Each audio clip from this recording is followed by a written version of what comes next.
Hello guys, আমি ওয়াইটি take Arjun তোমাদের দেখাতে চলেছি কোনো ইউটিউবারের রেভিনিউ আর্নিং চেক করবে কিভাবে। সর্বপ্রথম ইউটিউবে আসার পর তোমরা যে কোনো একটা চ্যানেল চলে আসবে। চ্যানেলে আসার পর চ্যানেলটা ভালো করে দেখে নেবে। যেমন আমি এই চ্যানেলটায় ঢুকলাম, ঢুকে চ্যানেলটা চেক করে নিলাম। তোমরা চাইলে চ্যানেল চেকও করতে পারো, নাও করতে পারো। যেমন আমি এই চ্যানেলের শর্ট, পপুলার শর্ট কত ভিউ গেছে সেইটা চেক করছিলাম। এইবার তোমরা মাঝখান দিয়ে কেটে গুগলে চলে আসবে।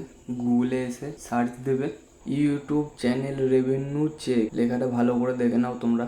এরপর সার্চ করবে, সার্চ করে সর্বপ্রথমেই দেখতে পারবে সোশ্যাল ব্লেড বলে এই প্ল্যাটফর্মটা, এটাই ঢুকে যাবে। আসার পর এমন একটি ইন্টারফেস দেখতে পারবে, সবার উপরে সার্চ বলে অপশানটি দেখা যাচ্ছে। এইখানে লিখতে হবে চ্যানেলের নাম। তো আমি ফটাফট লিখে ফেলি চ্যানেলের নামটা। চ্যানেলের নামটা লেখার পর কোনায় ডান দিকে সার্চ দেবে। সার্চ দেওয়ার পর নতুন একটি ইন্টারফেস দেখতে পারবেন, যেখানে অনেক চ্যানেল দেখাচ্ছে। আপনি যেই চ্যানেলটার নামে সার্চ দেবেন সর্বপ্রথমে চলে আসবে, সেই চ্যানেলটি ট্যাপ করুন। ট্যাপ করার পর রেভিনিউ আর্নিং এই জায়গা থেকে চেক করতে পারবে চ্যানেলের কত কি এক মাসে রেভিনিউ হচ্ছে। আর নিচে চেক করতে পারবেন কত ভিউয়ার, কোন ভিডিওতে কত আর্নিং হচ্ছে কি না হচ্ছে, সবকিছু এখান থেকে দেখতে পারবেন। আরো এরকম নতুন নতুন ভিডিও পাওয়ার জন্য আমার চ্যানেলটি সাবস্ক্রাইব করুন, লাইক করুন, শেয়ার করুন।